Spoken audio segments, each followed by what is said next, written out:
अस्सलाम वालेकुम नाज़रीन, कैसे हैं आप लोग? खैरियत से हैं? बहरिया टाउन के बारे में एक और अहम खबर जो कल के दिन में आई है, 22 अक्टूबर 2024 के बहरिया टाउन की जो एसबीसीए की एनओसी है, वो रिस्टोर कर दी गई है, कंडीशनली रिस्टोर कर दी गई है। और इसके बाद जो है वो बहरिया टाउन के ऊपर कल रात से बहुत सी कंटेंट ऐसा क्रिएट हो रहा है और कुछ इस किस्म की बातें की जा रही हैं, जैसे अब जो प्राइसेस हैं वो शायद छतें फाड़ने लग जाएँगी और पता नहीं क्या हो जाएगा। देखें, ये जो एनओसी की गेम है, ये है क्या? हमारे यहाँ ये एक मैं आपको एक वाक़ये से समझाता हूँ। पाकिस्तान के एक दानिश्वर गुज़रे हैं, अल्लाह उनको बरीक रहमत करे, इशफ़ाक़ अहमद साहब। मुझे कुछ मौका मिला कभी उनके साथ थोड़ा-सा वक़्त गुज़ारने का, उनके साथ जाया करते थे अपने ज़माने तालिब इल्मी के अंदर। तो एक दफ़ा उन्होंने वाक़या सुनाया कि एक शख़्स था, वो थोड़ा-सा सोचने-समझने वाला आदमी था और वो रहता था किसी दूर-दराज़ इलाके में। वो बेचारा पैदल सफ़र किया करता था, बहुत मेहनत करता था। लोग उसे कहते थे कि भाई तुम जो हो ना, तुम्हारे पास कोई सवारी नहीं है, तो तुम पैदल इतनी दूर तक जाते हो, ट्रैवल करते हो, पहाड़ों पे जाते हो, वादियों में जाते हो, लकड़ियाँ लेके आते हो, तो तुम्हारे पास कुछ होना चाहिए। तो उसने और तुम बड़े बदकिस्मत हो कि तुम्हारे पास कुछ नहीं है, बहुत अनलकी हो। तो उसने बेचारे ने सेविंग की, सेविंग करके उसने एक घोड़ा खरीदा। जब उसने घोड़ा खरीदा, वो बहुत अच्छा घोड़ा वो लेकर आया, तो लोगों ने कहा कि यार ये तुम तो बहुत लकी हो, तुम्हें इतनी अच्छी कीमत में इतना अच्छा घोड़ा मिल गया, तो तुम बहुत लकी हो। अ, कुछ अरसे बाद वो उस घोड़े पे जाते हुए नीचे गिर गया, तो उसकी बाजू टूट गई। तो लोगों ने कहा कि भई तुम तो बहुत बदकिस्मत हो कि तुमने ये घोड़ा लेके आए हो, तुम्हारी बाजू टूट गई, तो तुम बहुत अनलकी हो। उसके बाद उसके घर में कोई डाकू आते हैं और वो उसके बच्चे को ज़ख्मी करते हैं, तो वो घोड़ा इतना समझदार है कि वो उस बच्चे को लेके बचा लेता है, उसे लेके चला जाता है मुआलिज के पास। तो लोग कहते हैं तुम बड़े खुशकिस्मत हो, बड़े लकी हो कि तुम्हें इतना अच्छा घोड़ा मिला है। एक दिन वो घोड़ा भाग जाता है, लोग कहते हैं कि तुम बड़े अनलकी हो, तुम्हारा घोड़ा चला गया है। वो घोड़ा चंद दिनों के बाद अपने साथ 5-6 और घोड़े लेके वापस आ जाता है, तो लोग कहते हैं तुम बहुत खुशकिस्मत हो, बहुत लकी हो। तो वो कहता है यार मैंने तुम लोगों के साथ रहना ही नहीं है। तुम लोगों का जो सोच है ना, वो ये एक वाक़ये को लेके तुम किसी की पूरी ज़िंदगी को लकी, अनलकी के अंदर जो है वो अ, उसमें तक़सीम कर देते हो। कुछ ऐसी ही सूरत-ए-हाल हमारे यहाँ एनओसीज़ को लेके है। आज से 1 साल पहले, क्योंकि बहरिया की जो एनओसी कैंसल की गई थी एसबीसीए की, वो आज से ठीक 1 साल पहले कैंसल हुई थी 23 अक्टूबर 2023 के अंदर। तो उस वक़्त की जितनी भी आप वीडियोज़ देखें, जितने भी थंबनेल्स देखें वीडियोज़ में जाके, वो एक ही थे कि बस लुट गए, बर्बाद हो गए और बहरिया डूबने वाला है, यहाँ से आप भाग जाएँ। अब 1 साल चला, सब कुछ चलता रहा। आज कल की मैं देख रहा हूँ तो ऐसी बात हो रही है कि जैसे पता नहीं क्या हो जाएगा, क्या चीज़ें हो जाएँगी। ये सब चीज़ें क्यों होती हैं? देखें, ये जो एनओसीज़ है ना, ये हमेशा रिस्टोर और उसको अनस्टोर किया जाएगा। क्यों करेंगे उसको वो? वो इसलिए उसको रिवोक करते हैं, या कैंसल करते हैं कि उसके अंदर कोई ना कोई क्लॉज़ ऐसी होती है, और इतने बड़े प्रोजेक्ट्स को लेके तो पीछे बहुत सी ऐसी चीज़ें होती हैं कि जिसके बारे में बात की जाती है। एक चीज़ आप ज़हन में रखिए कि ये जो एसबीसीए है, हम थोड़ी-सी बात करते हैं इसके ऊपर भी, फिर मैं आपको एनओसी के ऊपर भी डिटेल में कुछ चीज़ आता हूँ, और मैं आपको ये बताऊँगा कि एनओसी के अंदर भी एक पॉइंट ऐसा है जिसने जो है वो मेरी तवज्जो अपनी तरफ मरकूज़ की है, और मुझे लगता ये है कि उस पे बात होनी चाहिए। वो बहुत अच्छा पॉइंट है, अगर वो सब चीज़ें हो जाती हैं। अच्छा, एक तो ये कि ये जो एनओसी है, ये इसकी मैं समझता हूँ कोई वर्थ नहीं है। बहरिया टाउन कराची जैसे प्रोजेक्ट के लिए आई डोंट थिंक सो कि एसबीसी के एनओसी 2014 में एक प्रोजेक्ट लॉन्च होता है। आज की तारीख में बैठ के हम उसके लिए एनओसी की कोई बात करें, मुझे तो इसकी कोई समझ नहीं आती, क्योंकि ये जो एनओसी है ये इसके बगैर भी इवन कराची शहर में हम देखते हैं बहुत से ऐसे प्रोजेक्ट्स हैं, बहुत से ऐसे हाई राइज़ प्रोजेक्ट्स हैं, कमर्शियल प्रोजेक्ट्स हैं जो लॉन्च होते हैं, और फिर उसके बाद वो मार्केट भी होते हैं, मार्केट के बाद वो सेल भी होते हैं, सेल के बाद कंस्ट्रक्शन भी हो जाती है, उस पे लोग रहने लग जाते हैं, और फाइनली पता चलता है कि एसबीसी का एक इश्तिहार आता है कि जी इसके बारे में तो एनओसी के ऊपर इसका इसका कोई इशू है। तो मैं नहीं समझता कि इसकी एनओसी की इसके ऊपर जो है वो कोई इसको ज़रूरत है। ये जो एनओसी का जो एसबीसीए का जो इदारा है, ये कुछ 2 दहाइयाँ कबल इसको बनाया गया। इससे पहले ये केबीसीए होता था, कराची बिल्डिंग कंट्रोल अथॉरिटी होती थी। ऑलमोस्ट वही बायलॉज के साथ इसको पूरे कराची से हटा के इसको हम पूरे सिंध पे ले गए। तो हमने सिंध बिल्डिंग कंट्रोल अथॉरिटी के नाम से ये इदारा बनाया। मेन इसके 2 इस एनओसीज़ हैं जो ये इदारा देता है। एक है एनओसी फॉर मार्केटिंग देता है कि उसके बाद आप उसको एडवर्टाइज़ कर सकते हैं, बिलबोर्ड्स लगवा सकते हैं, अखबार में इश्तिहार दे सकते हैं, टीवी पे इश्तिहार दे सकते हैं, पेमेंट प्लान अपने आउट कर सकते हैं, एंड देन आप इसको सेल कर सकते हैं। ये 2 एनओसीज़ मार्केटिंग और सेल्स की जो है ये एसबीसीए देता है। क्या आप समझते हैं कि बहरिया टाउन कराची को एनओसीज़ की ज़रूरत है? बहरिया टाउन तो डिलीवर हो चुका, बन गया। वो अपने आप को मार्केट करने की कोई ज़रूरत उसको है नहीं। सेल ऑलरेडी बहरिया की सारी इन्वेंट्री हो चुकी है। जो बहरिया की अपनी चीज़ें हैं वो ऑलमोस्ट सोल्ड हैं।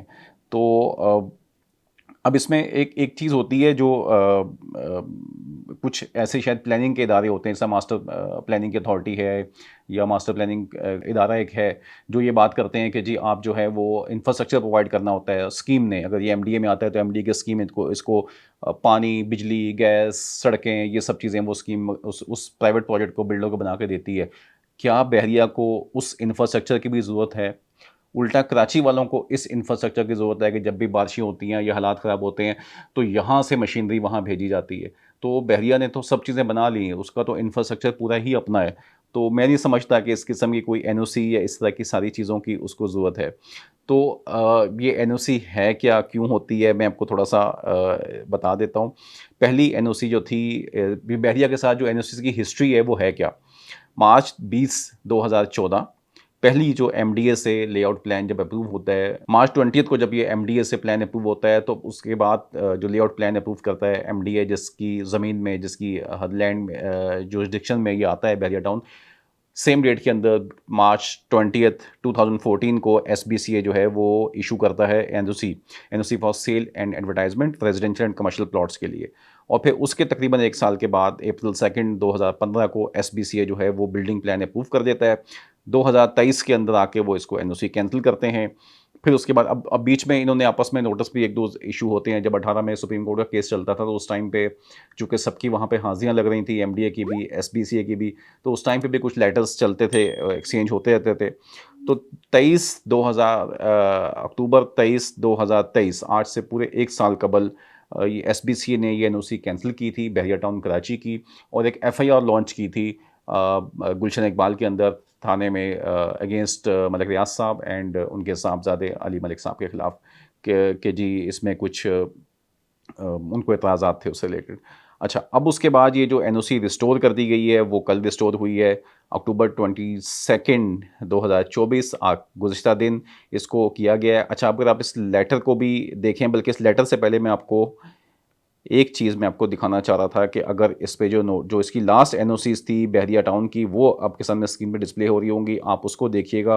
उन एनओसीज़ को ये आप स्क्रीन पे देख रहे हैं, ये लास्ट एनओसी थी, और तकरीबन सारी एनओसीज़ जो एसबीसीए इशू करता है वो इसी किस्म की होती हैं। 2014 वाली आप देख रहे हैं, एंड देन उसके बाद ये जो लेटर कल इशू हुआ है, इस पे ज़रा देखिएगा और इसको आप पढ़ें। इसका जो रेफरेंस किया है उन्होंने, ये बहरिया टाउन कराची को वो एड्रेस कर रहे हैं, हेड ऑफिस को। और जो इसका जो सब्जेक्ट है वो तो ऑब्वियसली रिस्टोरेशन है कि एनओसी उन्होंने इसको दे दी है, इनको वापस से रिस्टोर किया है इसको professional NOC. Bahria town of land मयरिंग 16,896 एकड़ की जो ज़मीन है, दे बुलारी, दे लांगेजी एंड दे कोंकर, ये 3 दे खाखरों में एंड दे कोटोहार, ये डिस्ट्रिक्ट मलीर। दे जो है वो हमें पता है कि लैंड का बेसिक जो यूनिट होता है वो दे होता है, जब अंग्रेज़ ने उसको सर्वे किया था आज से 100 साल कबल। सो रेफरेंस ये देते हैं वो पहला कि योर एप्लीकेशन वाइड डेटेड 9/10/2024, अभी आज से तकरीबन 2 हफ्ते कबल बहरिया टाउन ने वहाँ पे 9 तारीख को एक एप्लीकेशन लगाई, उसको बेस बना के उन्होंने कहा कि जी हम आपको ये एनओसी दे रहे हैं, और ये एनओसी जो है ये आपको डीजी एसबीसीए जो हैं वो खुद उन्होंने इसमें उनकी इस पे अप्रूवल है, और उसके अलावा लीगल जो ओपिनियन है उनके डिपार्टमेंट की वो भी इसके अंदर शामिल हैं। 4 इसके पॉइंट्स हैं। पहला पॉइंट जो है वो ये कहता है कि जी the NOC for sale and advertisement is being restored on the basis of layout plan duly issued and approved by Malid Development Authority via letter this 2022। सो ये उसकी बेसिस के ऊपर उसको रिस्टोर किया है कि वो जो लेआउट प्लान उन्होंने अप्रूव किया था 2022 में, उसकी बेसिस के ऊपर आपको हम ये एनओसी इशू कर रहे हैं। सेकंड पॉइंट ये है कि in case of any litigation dispute pertaining to land status, ownership of land, उसके बाद section we will not be liable and the NOC will be treated as withdrawn cancelled accordingly. ठीक है, ये एक normal सी clause है जो तकरीबन हर NOC के लेटर के अंदर एक क्लॉज होती है, ये कोई ऐसी चीज़ नहीं है। फिर उसके बाद कहते हैं कि this NOC for sale and advertisement is being restored subject to the payment of balance scrutiny fees. ये एक फ़ीस है जो एसबीसीए लेता है। इस फीस की जो बैलेंस अमाउंट रहती है इनके पास वो तकरीबन 14.4 बिलियन है। तो 1,44,00,000 रुपए की रकम है। ऑब्वियसली बहरिया टाउन के लिए ये रकम शायद कुछ भी नहीं है। तो ये रकम जो है 1.5 करोड़ रुपए की, वो उसको भी 2 इक्वल इंस्टॉलमेंट में एसबीसीए ने किया है। और ये आगे ब्रैकेट में वो लिखा हुआ है कि allowed by DG SBCA. So DG साहब ने अलाउ किया है कि जी 2 इक्वल इंस्टॉलमेंट्स के अंदर ये पेमेंट जो है ये ले ली जाए, और विद इन 1 मंथ टाइम, 1 महीने के अंदर अंदर। सो लास्ट टाइम भी जो एफआईआर का इसका मैटर हुआ था उस पर भी शायद बेस इस पेमेंट को बनाया गया था, जहाँ तक मुझे याद आ रहा है, but I am not sure. तो ये जो है वो इस पेमेंट को पे करें, ये तीसरी क्लॉज है इसकी। देन उसके बाद अभी तक सब चीज़ें ठीक है। चौथी क्लॉज जो है वो ये कह रही है the developer shall obtain completion certificate of subject project in accordance with provisions of KB and TPR 2002 amendment up to date. Developer shall obtain completion certificate of subject project. So ये जो project है इसका completion certificate जो है वो इनको हासिल करना होगा। बहरिया टाउन को कंप्लीशन सर्टिफिकेट हासिल करने का मतलब ये है कि जो बहरिया टाउन जो जो अमाउंट पे कर रहा है सुप्रीम कोर्ट ऑफ पाकिस्तान के ऑर्डर के मुताबिक, वो अमाउंट एक्चुअली लैंड की अमाउंट है। और वो जब ये अमाउंट देंगे, ये एफबीआर में अमाउंट जाएगी, सॉरी एफबीआर कह रहा हूँ, बोर्ड ऑफ रेवेन्यू के अंदर जब ये अमाउंट उनके पास जाएगी, जिसको भी मिलनी है, अगर एमडीए के पास जाती है या बोर्ड ऑफ रेवेन्यू के पास ये अमाउंट जाती है, तो उसके बाद ये लैंड जो है जब इनको मिलेगी, फिर इसको सब लीजिंग होगी, कंप्लीशन सर्टिफिकेट की तरफ ये जाएंगे। और कंप्लीशन सर्टिफिकेट का मतलब ये है कि शायद बहरिया टाउन जो है उसकी वर्थ कराची की सबसे महंगी प्रोजेक्ट की हो जाएगी अगर ये कंप्लीशन सर्टिफिकेट ले लेते हैं, क्योंकि इसी की बेस के ऊपर आपको तमाम बैंक्स जो हैं वो फाइनेंसिंग करते हैं। ये बेसिक डॉक्यूमेंट है कि अगर अपने कंप्लीशन सर्टिफिकेट मौजूद है तो आपको हाउस फाइनेंसिंग हो सकती है, बैंक का लोन आपको मिल सकता है अपनी प्रॉपर्टी के ऊपर। सो ये एक बहुत अच्छी चीज़ है। बहरिया टाउन कराची जो है वो एक बहुत बड़ी हकीकत है। आपको वो चीज़ पसंद हो या ना पसंद हो, आपको लाख इख्तलाफात हों, लेकिन एक चीज़ हमें ज़हन में रखनी चाहिए कि ये जो मलिक रियाज साहब का पूरा प्रोजेक्ट है बहरिया टाउन का, ये एक बहुत बड़ी हकीकत है। ये एक थर्ड पार्टी का इतना बड़ा इंटरेस्ट इसके अंदर क्रिएट हुआ हुआ है। एक मोहतात अंदाजे के मुताबिक तकरीबन तकरीबन अगर मैं बहरिया टाउन को भी लगा लूँ और मैं प्राइवेट बिल्डर्स को भी लगा लूँ, प्राइवेट प्रोजेक्ट्स अगर मैं देखूँ, तो वो डबल होंगे शायद बहरिया टाउन की इन्वेंट्री से। पाकिस्तान का जो इस दफ़ा का बजट आया है वो तकरीबन 18,800 अरब का बजट था। अ, ये उससे डबल है। इतना बड़ा प्रोजेक्ट और इतनी बड़ी यहाँ पे अगर आप उसको देखें कि इट्स अ मिनी कराची, इतने बड़े एरिया पे फैला हुआ, और ये वर्टिकल जिस तरह से ऊपर जा रहा है। और फिर मुख्तलिफ़ चीज़ें लोग अक्सर कहते हैं इस प्रोजेक्ट के बारे में। अभी कुछ दिन पहले ये बातें हो रही थी कि जी बहरिया टाउन को शायद लास्ट ईयर जब एनओसी कैंसिल हुई तो ये बातें होती थी कि डीएचए टेक ओवर कर लेगा। गुज़िश्ता 1 डेढ़ साल से ये चीज़ थी, क्योंकि मलिक रियाज साहब जो हैं वो कराची के उनके चक्कर कम लग रहे थे। तो जो उनके मुखालिफिन हैं वो इस तरह की अफवाहें उड़ा रहे थे कि बहरिया टाउन को डीएचए कराची जो है वो टेक ओवर कर लेगा। डीएचए तो खैर कभी भी नहीं कर सकता, क्योंकि डीएचए का एक तो ये कि वो वेलफेयर ऑर्गेनाइजेशन है, वो कमर्शियल है नहीं डीएचए वाले।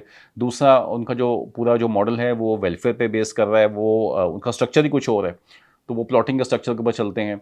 ये जो प्रोजेक्ट्स हैं यहाँ पे प्रॉपर हाउसिंग है, प्रॉपर आपको मेंटेनेंस है। वो डीएचए तो प्रोजेक्ट बनाने के बाद कैंटोनमेंट्स को दे देते हैं, उसके बाद कैंटोनमेंट्स बीच में आ जाते हैं, वहाँ पे अलग एक टैक्सेशन के मसले शुरू हो जाते हैं। लेकिन बहरिया टाउन में तो ऐसा कुछ भी नहीं है, प्राइवेट बिल्डर का प्रोजेक्ट है, तो ये उस स्ट्रक्चर में बैठता ही नहीं है। फिर कुछ लोगों ने ये अफवाहें उड़ानी शुरू की कि बहरिया टाउन कराची जो है इसको इमारत टेक ओवर कर रहा है। ये गुज़िश्ता कोई 10-15 दिन से ये बात चल रही थी मार्केट के अंदर। वो क्यों चल रही थी? बहरिया टाउन दुबई जा रहा है, तो अगर ये दुबई में लॉन्च करते हैं तो दुबई की जो कंपनी इमार थी, हमने उसके साथ ताने बाने मिलाए और कहा कि जी इमार जो है वो यहाँ पे इसको टेक ओवर करेगा। आई डोंट थिंक सो कि इमार जो है वो उसका तो एक आप ये समझें कि इमार पाकिस्तान की अगर मैं बात करता हूँ, बाहर तो ऑब्वियसली बहुत बड़ी कंपनी है, वो शेख साहब के अपनी बल्कि स्टेट ओन कंपनी है इमार। लेकिन अगर पाकिस्तान की बात करूँ तो इमार पाकिस्तान जो है वो शायद बहरिया टाउन कराची का एक मिडवे का भी से भी छोटा ही होगा। अगर आप मिडवे की भी वर्थ देखें, एक मिडवे कमर्शियल जो है, मिडवे ए ले लें या बी ले लें, तो वो एक छोटे से कमर्शियल हैं, बट जो वहाँ पे जिस अंदाज से बिल्डिंग्स खड़ी हुई हैं, जो वहाँ पे वॉल्यूम है उसका क्लाइंट्स का, ऑलमोस्ट इमारत पाकिस्तान का इस इतना ही वॉल्यूम है। तो मैं नहीं समझता कि वो ऐसी कोई चीज़ उसके लिहाज से हम उसको कह सकते हैं। बाकी बैरिया टाउन कराची की प्राइसिंग पे और इन चीज़ों पे मैं नहीं समझता कि फौरी तौर पे कोई इम्पैक्ट इस एनओसी की वजह से इसके आएगा। बात ये है सिर्फ समझने वाली दोस्तों, पाकिस्तान के अंदर रियल एस्टेट इस वक्त जो डाउन है, वो सिर्फ बैरिया टाउन डाउन नहीं है। आपको इख्तलाफ होगा मलिक साहब के नाम से, रखें आप, आपको अब लोग, हम वीडियोस करते हैं, हमको बात करते हैं, वो अगरचे लॉजिकली बात होती है, लेकिन लोग समझते हैं कि जी आप शायद कोई सपोर्ट कर रहे हैं, वो कुछ कर रहे हैं। इस वक्त प्रॉपर्टी कराची से लेके इस्लामाबाद तक हर जगह की डाउन है। हर जगह की प्राइसेस आपकी 40% 50% नीचे गिरी हुई हैं। क्या डीएचए की कीमतें छतें फाड़ के निकल गई हैं? क्या हुआ है? डीएचए का वो प्लॉट जो है वो तो उस सेट पे खड़ा हुआ है कि शायद बहरिया बहुत अच्छी जगह खड़ा हुआ है इस टाइम पे। प्लॉट हमेशा गिरेगा, प्लॉट गिर भी चुका है।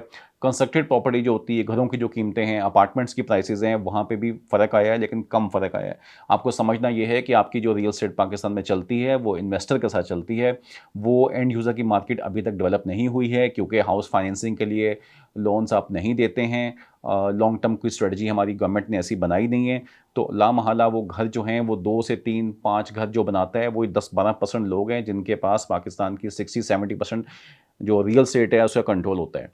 तो ऑब्वियसली वो इन्वेस्ट करते हैं, वहाँ से वो प्रॉफिट लेते हैं। तो उनको अगर आपने इन्वेस्टमेंट और प्रॉफिट के लिए दूसरे रास्ते दिखा दिए हैं जहाँ उनको ज़्यादा मुनाफा मिल रहा है, तो वो रियल एस्टेट पे नहीं आएंगे, नंबर 1। नंबर 2, जब भी इन्वेस्टर आता है जिस मुल्क के अंदर, सबसे पहले वहाँ पे वो सुकून देखता है, वो वहाँ पे सर्टेनिटी देखता है कि यहाँ कितनी सूरत हाल जो है वो मुस्तहकम है और ये चलेगी लॉन्ग टर्म। तो उसे कम से कम ये तो श्योरिटी हो कि मैं अगर अपना कहीं पे 5-10 करोड़ पे इन्वेस्ट कर रहा हूँ, तो ये अगले 2 साल में या 1 साल में यहाँ कुछ होने नहीं वाला। ये अभी तो सूरत हाल ये है हमारे प्यारे वतन की कि हमें खुद अंदाज़ा नहीं है कि अगला महीने के अंदर क्या हो जाएगा और 1 क्वार्टर के अंदर आप कुछ प्रिडिक्ट नहीं कर सकते। तो इस तरह की अनसर्टेन सूरत हाल के अंदर कोई भी आदमी अपने पैसे को कैसे निकाल के वहाँ पे इन्वेस्ट करेगा? नंबर 1। नंबर 2 ये कि नंबर 3 ये कि आपने जो है वो उसको दूसरी अपॉर्चुनिटीज़ मौजूद हैं उसके पास ऑलरेडी इन्वेस्टमेंट्स की। अगर वो पाकिस्तान में करता है तो उसे बैंकिंग में या दूसरी जगहों पे करे, अगर वो यहाँ भी नहीं करता तो उसके पास दुबई ओपन है। हमने देखा कि दुबई के अंदर गुज़िश्ता 1 साल के अंदर बहुत पैसा, 1-2 साल में ना सिर्फ पैसा बल्कि लोग चले गए। हमारा जो जो ह्यूमन रिसोर्स है वो चला गया सारा वहाँ पे काम करने के लिए। सो ये सूरत हाल है, इसलिए प्रॉपर्टी डाउन है। बट ये बहुत अच्छी खबर है। आई एम श्योर कि बहरिया टाउन ये सारी कंडीशंस पूरी करेगा और इसके बाद ये चीज़ें आपको जो आपके जो एक वर्थ है या आपकी जो आगे की प्लानिंग है उसके अंदर ऑब्वियसली एक अच्छा वो एक संग मील साबित होती हैं और ये चीज़ें आगे लेकर चलेंगी। और बहरिया टाउन की मार्केट जिस दिन भी रियल एस्टेट के अंदर थोड़ा-सा भी चलना शुरू हुई चीज़ें, सबसे पहले कराची में बहरिया टाउन चलेगा। ये बात आप लिख के रख लीजिएगा मेरी, क्योंकि आपके पास इसके अलावा कोई अच्छी ऑप्शन रहने के लिए नहीं है। जो स्टैंडर्ड आपको बहरिया ने दे दिया है, वो स्टैंडर्ड इस वक़्त कोई भी दूसरा इदारा, कोई दूसरी सोसाइटी, कोई दूसरी कॉलोनी नहीं दे पा रही इस कीमत में जो ये दे रहा है। क्या आप इस कीमत में जहाँ आपको बहरिया टाउन का 125 गज़ का घर या प्लॉट मिलता है, क्या आप सुजानी में जाके या स्कीम 33 में अफ़ोर्ड कर सकते हैं, सोच सकते हैं? हमें अच्छी तरह मालूम है कि नॉर्थ कराची के अंदर के हालात क्या हैं, हमें मालूम है कि स्कीम 33 के हालात क्या हैं। स्कीम 33 के अंदर और जो ज़मीन की कीमत है वो आसमानों को छू रही है। तो उस प्राइस में और बहरिया आपको में उस प्राइस में आपको 250 गज़ की चीज़ मिल जाती है और उस लाइफ़स्टाइल के साथ जो शायद आपको पाकिस्तान में कहीं भी नहीं मिल सकता। सो जब भी मार्केट चलेगी सबसे पहले बहरिया की मार्केट चलेगी। एक अच्छी खबर है, बिल्कुल अच्छी खबर है। इसके अलावा भी 1-2 चीज़ें और हैं, वो इंशाल्लाह आपके साथ नेक्स्ट वीडियो में शेयर करूँगा। कोई आप कमेंट करना चाहते हों, कोई राय देना चाहते हों, कुछ बात करना चाहते हों, तो सर प्लीज़ कमेंट कीजिएगा, आपको जवाब देंगे। Thank you. अस्सलाम वालेकुम।